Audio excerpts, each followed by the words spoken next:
What's happening, y'all? Welcome inside the Fantasy Stock Exchange. Bush coming at you solo today to go over wide receivers 25 through 50 of my Dynasty rankings. I know you guys, I can't remember for the life of me who suggested this in the Discord. If you suggested this, comment down below because I appreciate the suggestion. But you guys wanted to know, how do I fill out my wide receiver 3, 4, 5, 6 slot on my Dynasty roster? We all know who the studs are. We talk about them all the time. But who are the guys that are going to contribute as your wide receiver 3, as your flex spots, and fill out the depth of your wide receiver core? So I thought this was a good topic. I'm going to try and do this rapid fire. I'm going to try and do this in like 25 minutes, like 25 wide receivers in 25 minutes. I thought that was like a cool hook to it. So once again, guys, we're on the road to 5,000 subscribers. We hit 4,000, 4K this past weekend. We really appreciate the support. We're trying to get to 5,000 before August 1st. So we only have about a month until then. So please subscribe if you haven't already done so. Like and comment on the video as well. We're going to hit the intro and then we're going to get right into this.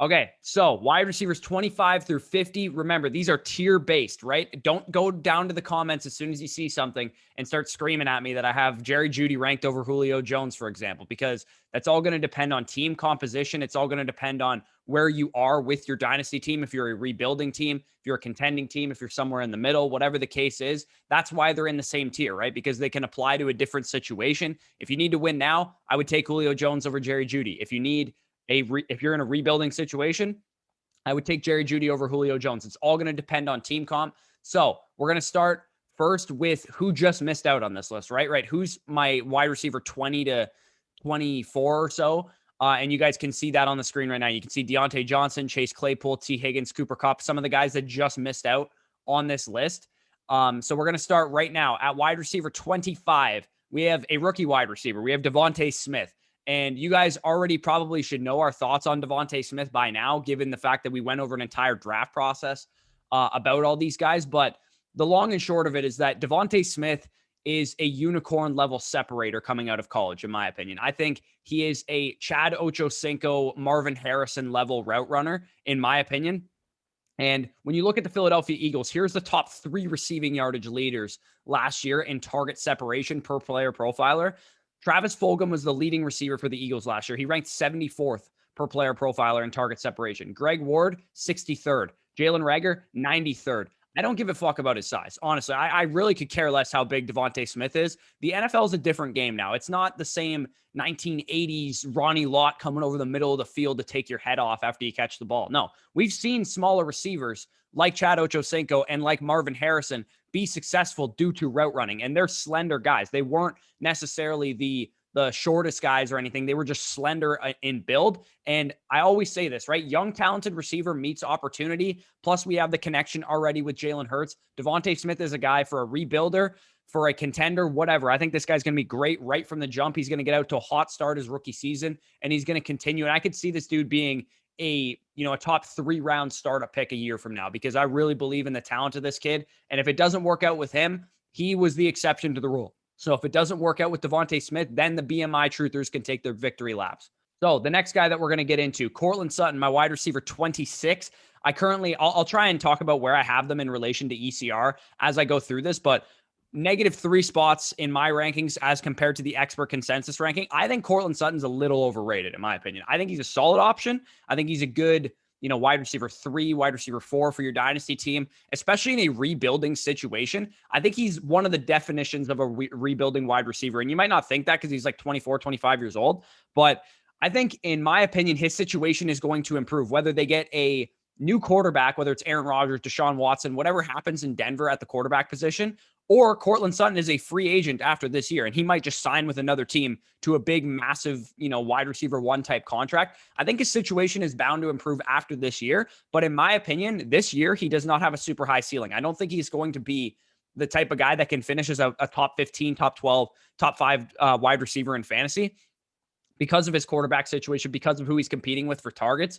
We're waiting on a quarterback upgrade for this guy. And I think it's either going to happen in Denver next year or it's going to happen if he moves on in free agency. And I think, in my opinion, Jerry Jeudy's the better receiver. I think he's going to overtake Sutton from a target volume perspective. And I'll get into Jerry Jeudy next because he's my wide receiver 27. I have these guys back to back in my rankings.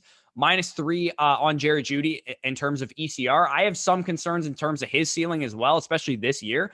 But the difference with Jerry Jeudy for Courtland Sutton is that I think Judy's talent is more independent of quarterback play, particularly with Teddy Bridgewater. If he wins the starting job, and I honestly expect him to because I think he's the better quarterback, Teddy ranked #1 in accuracy rating per player profiler last year. And Jeudy, all he really does is get open and cash in on those targets if he's able to, fix his drop concerns. Much like we saw with the 3 Panthers wide receivers last year, that mind you, Teddy Bridgewater supported 3 top 30 wide receivers in fantasy last year, and he only has to support 2 in Denver. So I think he's capable of doing that.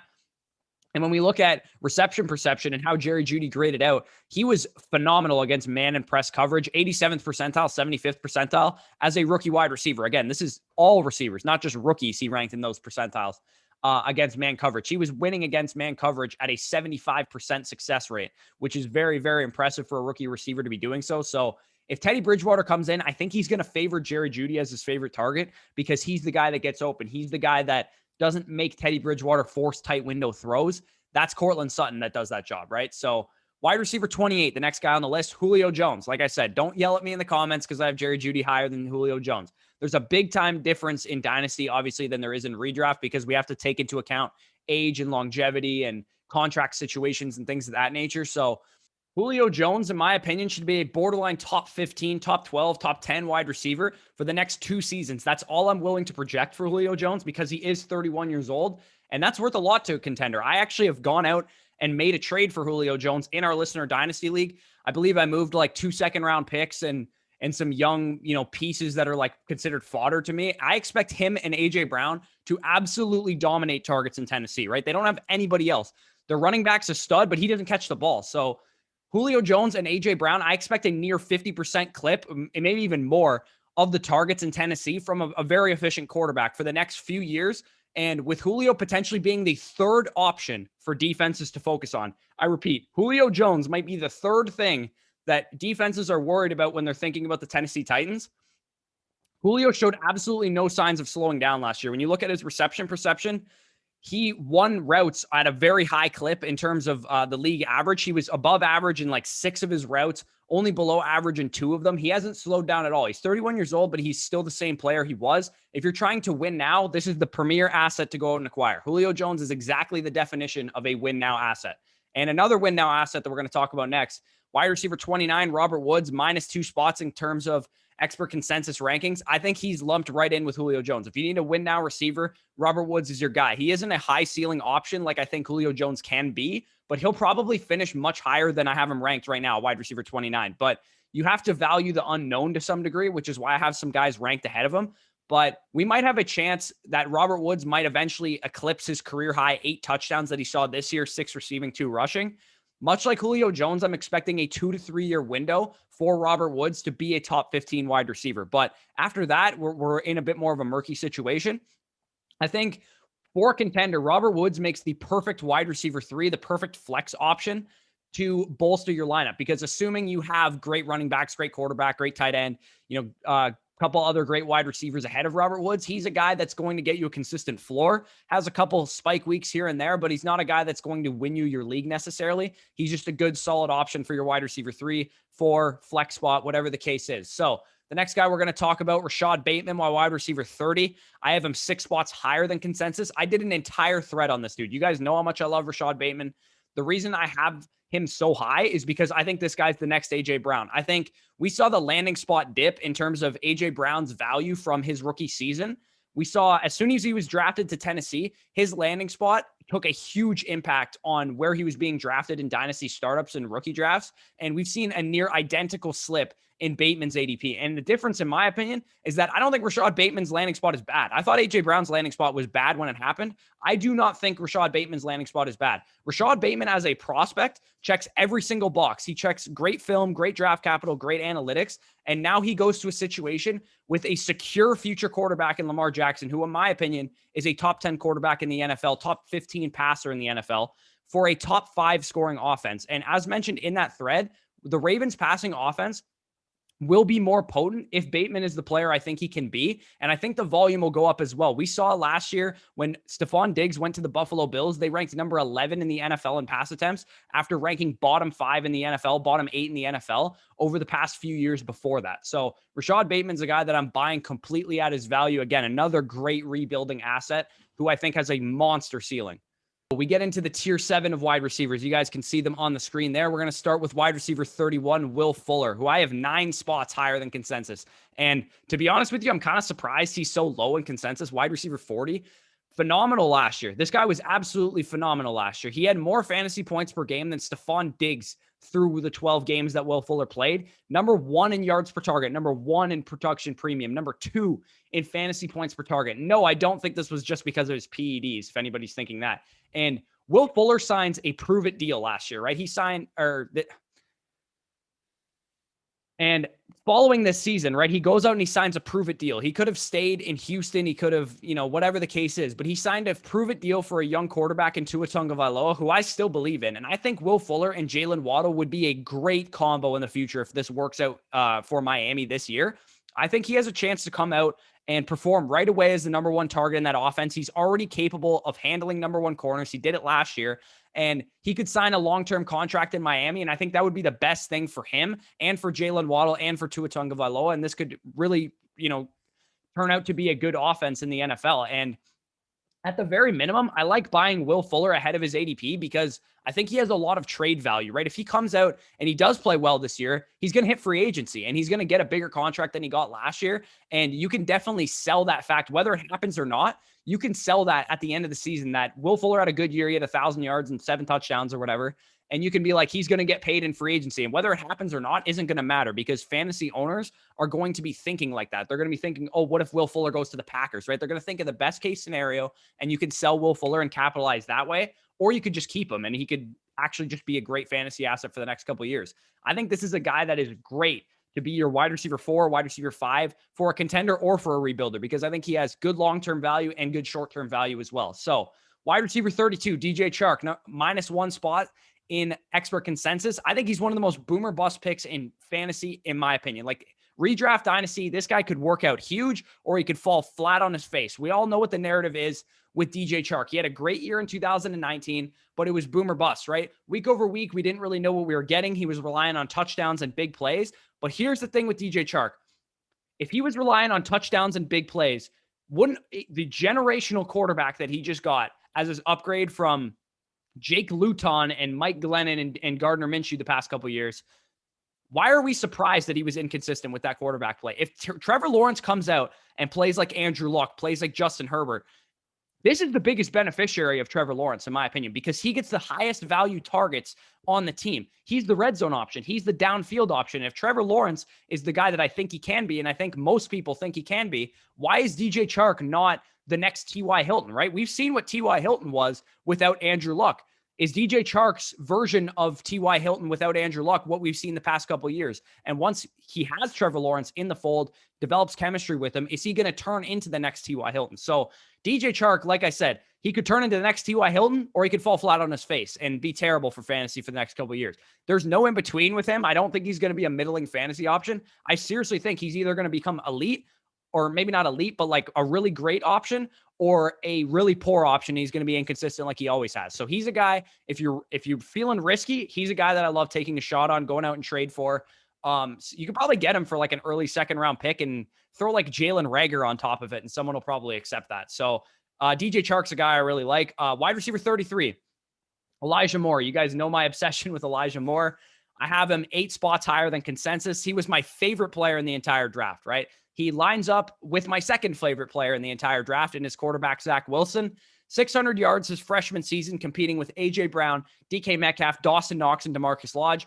After those guys went off to the NFL, he dominated his sophomore year, his junior year. He's a 21-year-old rookie this year, already relegating a second-round pick from last year in Denzel Mims to the bench and forcing Jamison Crowder, who's been their leading receiver over the past couple of years, to take pay cuts. I think Elijah Moore is going to take this league by storm. I think this guy's phenomenal. Connor Rogers, who's the athletic beat reporter for the Jets, comped him to Odell Beckham, Antonio Brown level of route runner and sure-handedness that he's seen in practices from him thus far.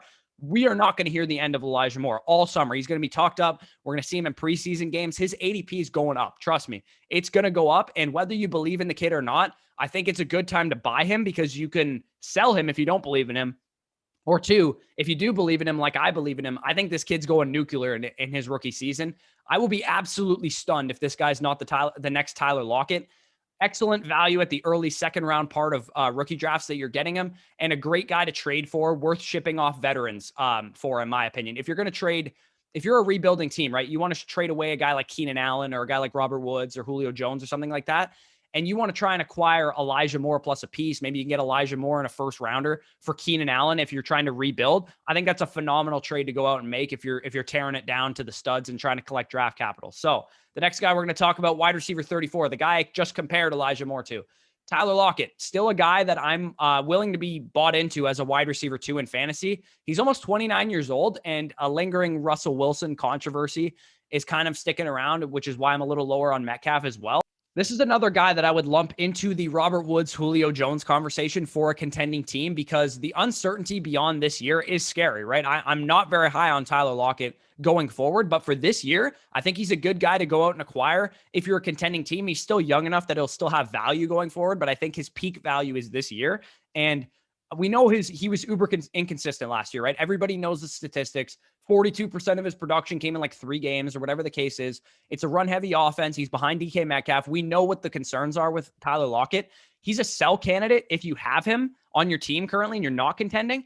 But I think this guy is going to have the most value to whoever is contending right now because you're probably not going to get a whole lot for him if you try and trade him away. But I think he's going to be better and more consistent than he was last year. I just think that was a fluke thing. Tyler Lockett's never been a guy that's been super inconsistent in the past. It was just a last year recency bias type thing. And everybody is down on the dude. So if you can go out and acquire this guy for a second round pick, and again, if you want to throw Jalen Reagor on top of it just to make the owner happy, then you could probably acquire this guy for a contending team and go out and potentially win yourself a championship. And another guy that I'm a little bit lower on is Deebo Samuel. I currently have him at consensus, like exactly where consensus has him. But the more that I dig into the 49ers situation, the less I actually like Deebo Samuel this year. And the guy has not been healthy this year, last year, going back to college. Like he's not a guy that's been able to stay healthy in his entire football playing career. His average depth of target last year was 2.2 yards. And that is absolutely putrid. It's terrible to have that low value of targets. You would need absolutely obscene volume and design touches, which he gets, to be an elite fantasy option. I just don't think that role that he has lends itself to high fantasy production. I think he's going to be a better real life NFL player than he is a fantasy producer. And to be that high, like to be a Stephon Diggs, a Devontae Adams, like that level of fantasy production, you need 200 targets in the role that Deebo Samuel has. So I don't think his ceiling is much higher than a guy like Curtis Samuel, like we saw last year.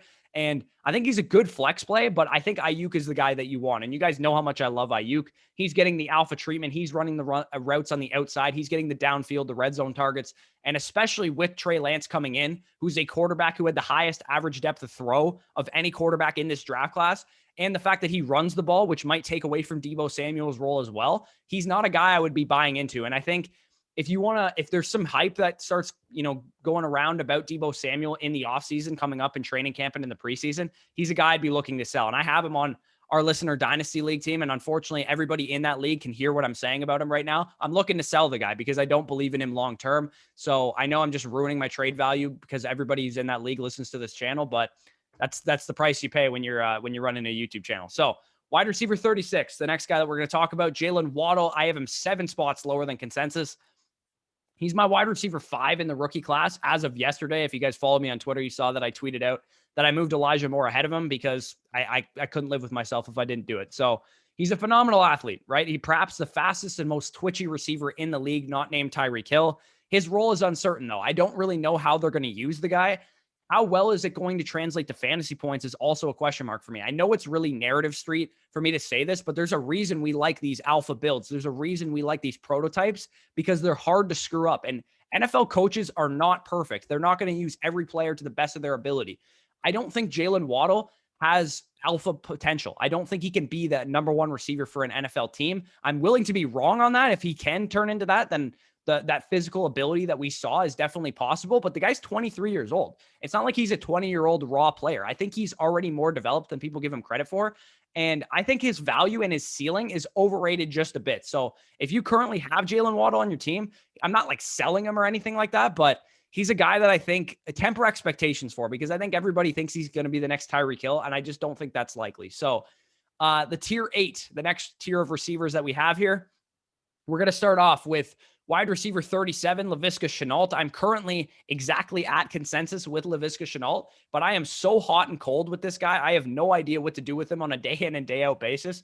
I actually sold him in one of my leagues for Odell Beckham Jr. in a second rounder next year. So as a win now contender, I basically just sold Laviska Shenault because I don't think he's going to be as valuable for me this year as Odell Beckham will be. And Laviska Shenault, in my opinion, will also benefit from Trevor Lawrence, much like DJ Chark will, just because the offense will be better. But why haven't we heard the Percy Harvin stuff, right? Why haven't we heard the Curtis Samuel role for a guy like Laviska Shenault, who ran Wildcat quarterback at Colorado? I think that role was tailor-made for Laviska Shenault. We haven't heard it about him yet. The hype is going to get out of control within the fantasy community, right? Not necessarily what Urban Meyer and the Jacksonville Jaguars say, but the fantasy community is in love with this guy. And I have a feeling that his selling window is coming this summer. Once we see him in preseason games, once we hear about him in training camp, that's when you sell Laviska Shenault. Because in my opinion, I don't think this guy is going to be any more valuable than we've seen from Curtis Samuel in his NFL career. I don't think he has a lead upside. I don't think he can be a wide receiver 1 in fantasy. I think what we're looking at is a gadget wide receiver 3 flex option for the entirety of his career. And if he has guys in your, if you're in a league where people think he can be a number 1 receiver, sell him, because you're going to get more value out of those people than what Laviska Shenault is actually worth. And the next guy that we're going to talk about, Adam Thielen, I have him one spot higher than consensus. In my mind, I'm actually lower on Thielen than I am in my rankings, apparently. I probably wouldn't draft this guy until I'm late in drafts, right? 10th, 11th round in a startup draft.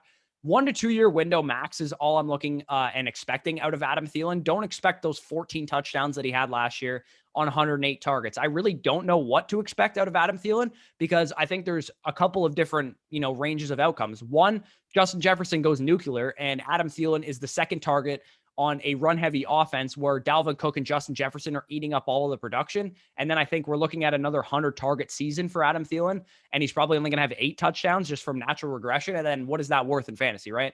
Wide receiver 3 flex option, or he's a 1B to Justin Jefferson, and Justin Jefferson might disappoint a little bit, and Adam Thielen might be better than we're giving him credit for. So he definitely has a good range of outcomes, in my opinion. I think he's going to be a high floor, kind of lower ceiling type of option, but how much is he really worth? Probably not that much, but a wide receiver 4 or 5 option on a contending team, I think he's worth throwing a late second round pick at somebody if they're willing to trade him, or just if you're a contending team, just draft him in a startup. So another contending type of wide receiver, we have Odell Beckham Jr., a guy that I just mentioned. I traded away Laviska Shenault for. I did an entire video, or me and Danny did an entire video breaking down Odell Beckham Jr.'s situation when we talked about him versus Ayuk in our first ADP battles episode. But OBJ, in my opinion, is one of the better buys for contenders this season because of what you can get him for. You can probably get him for around, mid-second round value in a rookie draft. And the targets were there last season, right? I think Baker Mayfield and the Browns offense takes another step forward. I think Mayfield's going to get more efficient as a passer. It's a run-heavy offense, but that will lead to high efficiency for the wide receivers. And I think somebody's got to catch the ball on this team. And when you look at Odell Beckham's game logs, he was getting the targets. It just wasn't really efficient at the beginning of the season. And people always talk about the narrative, is Mayfield better without Odell Beckham Jr.? Like, no, I don't think he's better without Odell on the field. I think he was better towards the back half of the season because he was comfortable in the system. He had a couple of games to get Kevin Stefanski's system under his belt, and the offensive line was playing out of their mind at that point in the season. And he's a big-time injury risk, Odell Beckham, coming off of an ACL tear, and the fact that he's had a million injuries in the past going forward.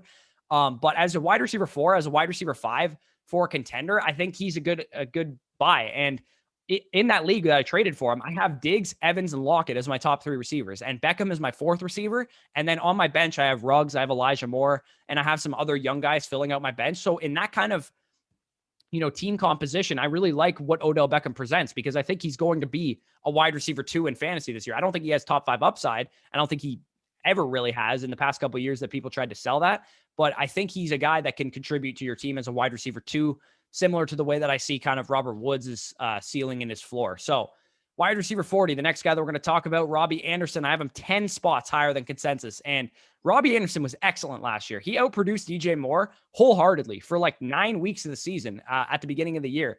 And he was the wide receiver 13 in points per game by week 9, despite only scoring 1 touchdown in that time. He was getting high target volume, high yardage. And in my opinion, at just 28 years old, Robbie Anderson is one of the cheapest wide receiver 4, 5s, and 6s that you can get to bolster as a contender.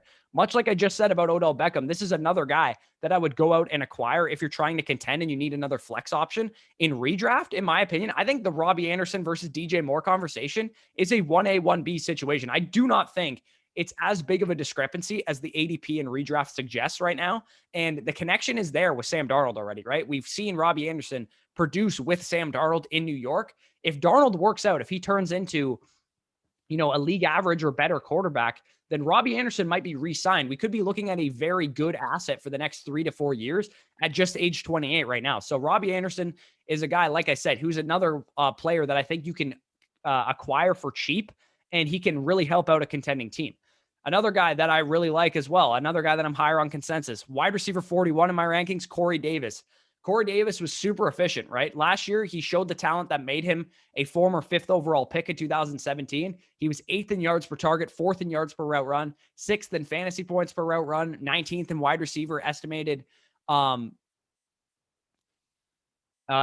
in wide receiver EPA, and he was the PPR wide receiver 30 last season, despite missing 2 games and only averaging like 6.6 targets per game and a seasonal 105 target pace.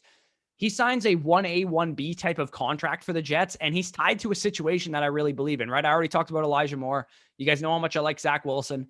And he's another guy that I'm buying at his current price, and I'd be willing to send a 2nd-round pick for in a trade, because I think a lot of people are going to really underestimate what his ceiling is. And I just talked about Robbie Anderson. I could see Corey Davis doing what Robbie Anderson did last year, where he comes out as like, a late 10th, like what was Robbie Anderson, 10th round pick in redraft leagues last year. And he came out and he was a top 15 wide receiver right away, right? Because he was getting the targets, he was getting the yardage. And I think that's what Corey Davis can do as the number 1 target in this offense, at least to begin the season, if not a 1B, 1A situation with Elijah Moore. I really like what Corey Davis presents now on a 3-year deal tied to a young, exciting quarterback who I believe in. So wide receiver 42, Henry Ruggs, right? You got, again, another guy that you guys know I'm very high on.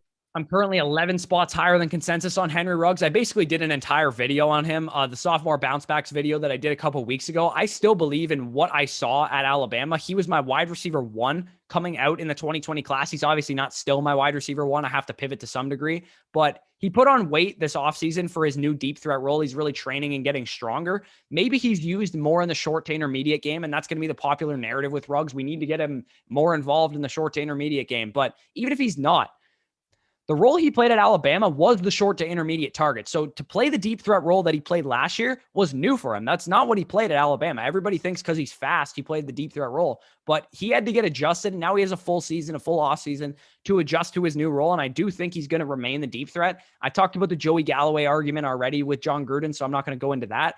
But another guy that I'm willing to sell a 2nd-round pick for. Generally, you'd like to see rookie receivers perform, right?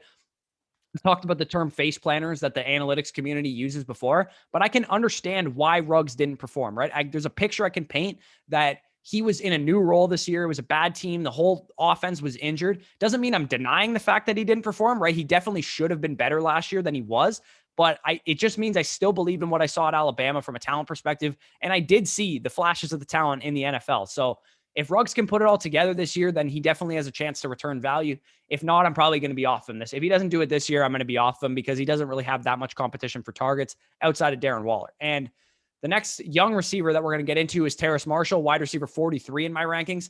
I talked about Marshall's role in Carolina before. Admittedly, I was lower on Terrace Marshall as a physical talent coming out of the draft. I think he was my wide receiver like 10 or 11. from a talent perspective. In my opinion, this is the Curtis Samuel replacement. They're not going to, use DJ Moore in the slot. I know everybody's probably going to want them to use him that way, but in my opinion, this is what they're going to use Terrace Marshall to do, is be their slot receiver. Under Joe Brady in 2019, Terrace Marshall was a slot receiver, 35% of the snaps from at LSU. And he was sharing that role with Justin Jefferson. And in 2020, he was an 82% snap share player at LSU with Justin Jefferson now gone. And Curtis Samuel vacates all the slot production from the Carolina Panthers offense. We saw Curtis Samuel featured in that Justin Jefferson, Terrace Marshall role. And Curtis Samuel finally lived up to the hype that he had for years previous, right? With Ron Rivera's coaching staff, they never used Curtis Samuel the correct way, but Joe Brady did. And I think Joe Brady is going to use Terrace Marshall in that Justin Jefferson, in that Terrace Marshall, in that Curtis Samuel role that we've seen Terrace Marshall be successful in 2019. And if what I said about Robbie Anderson doesn't materialize, right, he's not that good this year, and maybe he disappoints from a fantasy perspective, this will be the reason why, right? I think if Anderson isn't good this year, it's because Terrace Marshall is. And Marshall may make Anderson an expendable piece from a contract perspective after this season. If he pulls a T. Higgins, if he pulls a Brandon Ayuk and comes into the league and just lights it up, or if there's any injuries and Terrace Marshall can get on the field really early in his career. So another guy that I really like for a rebuilding team. Might have a bit of a down rookie season, but he should be really good to go after this year. So the tier 9 of wide receivers, right? And I'm going to try and close this out in rapid time because I don't want this video to go too long, but we're going to start with Michael Gallup, wide receiver 44 in my rankings, +4 on consensus. The tough thing about Michael Gallup, in my opinion, is knowing when to start him, especially this year with CeeDee Lamb and Amari Cooper. When are you going to start the dude? Because even with Dak Prescott throwing the ball 50 times a game the first 5 games of last year, we still didn't concretely know if we could start Michael Gallup. So he's a guy that is a wide receiver 4, wide receiver 5, like in fantasy this year, and a good flex option in good matchups. But he's on the final year of his rookie deal. He's 25 years old and he has a 1,200-yard season under his belt in 2019. So could somebody give him a Corey Davis level contract in free agency next year to be their number 2 receiver? Maybe their number 1B receiver? Sure. I think he's a good pick for a rebuilder. He should accrue value after this year where he currently stands. So a guy that I'm not overly hyped about drafting, but I do think he's a guy that can accrue value after this year.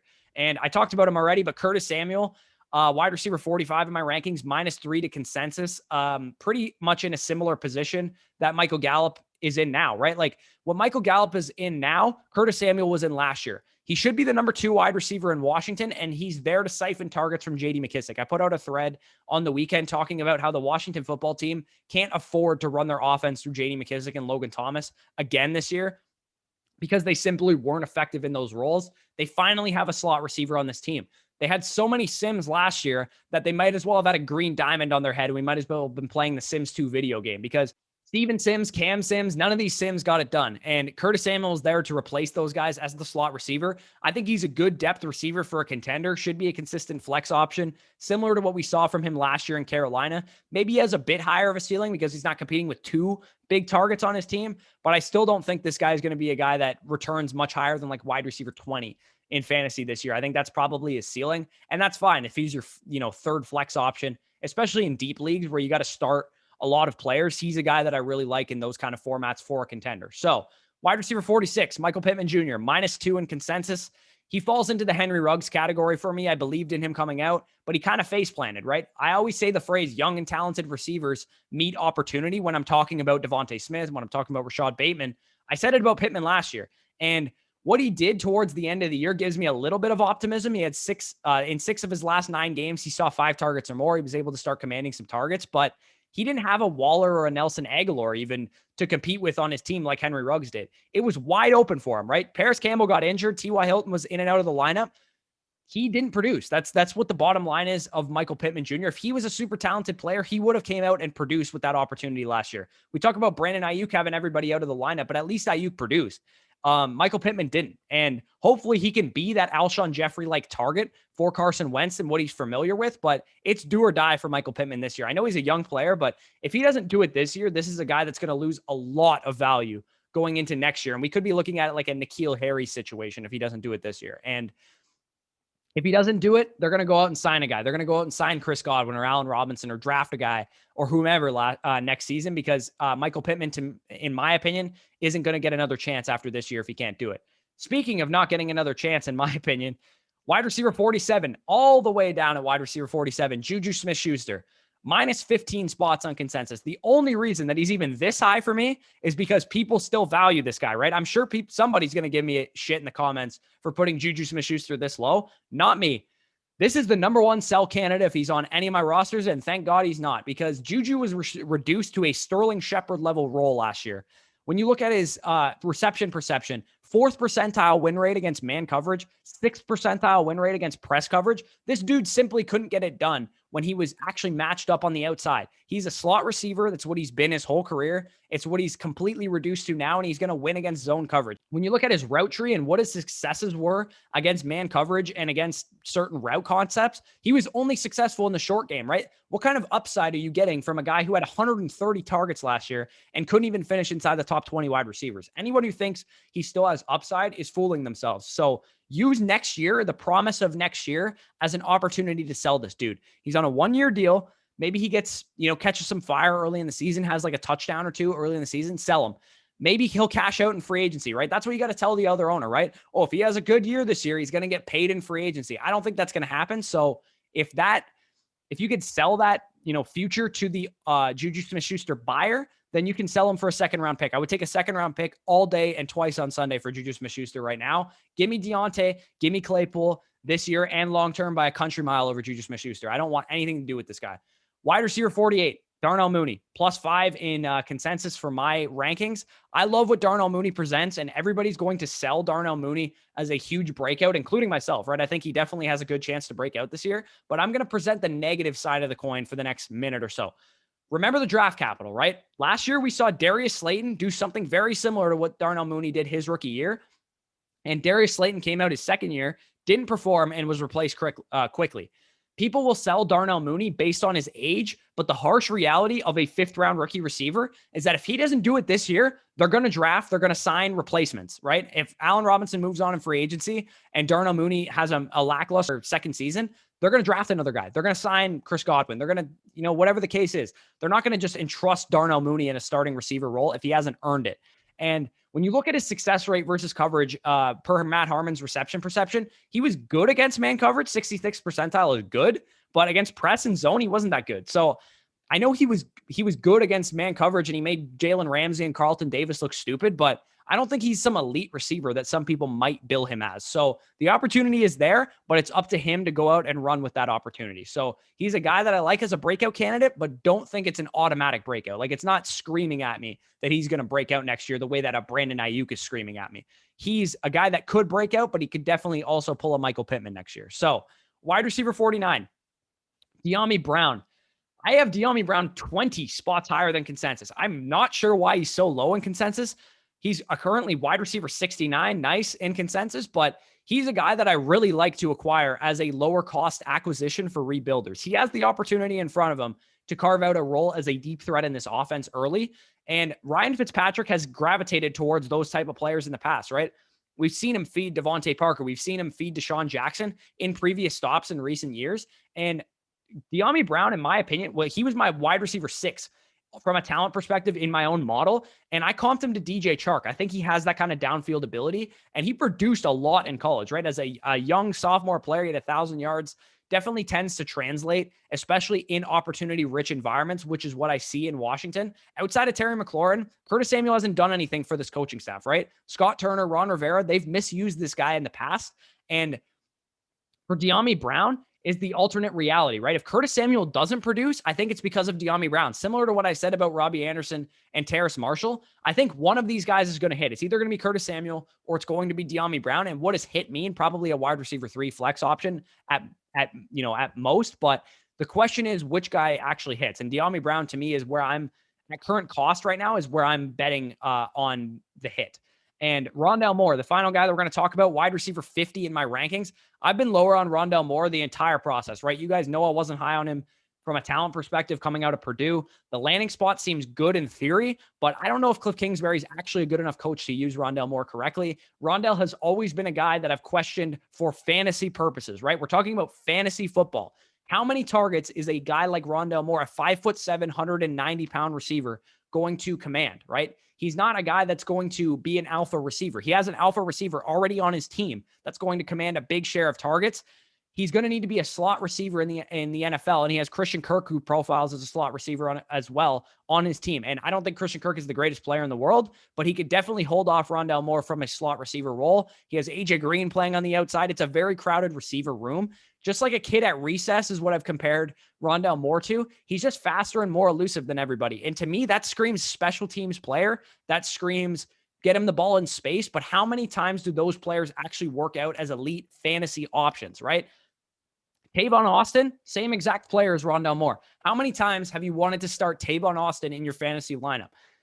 I could be wrong about Rondale Moore, but I don't see a high fantasy ceiling. I see a Curtis Samuel level ceiling with Rondale Moore, and that's the best I think it's going to get. So if you guys enjoyed that, that was a lot of talking, a lot of players to digest from my perspective. So if you did enjoy that, like, comment, subscribe as always. Dynasty decisions will be coming later this week, so make sure you guys get your submissions in for that. Peace out, guys, and enjoy your Monday. Wire me the money.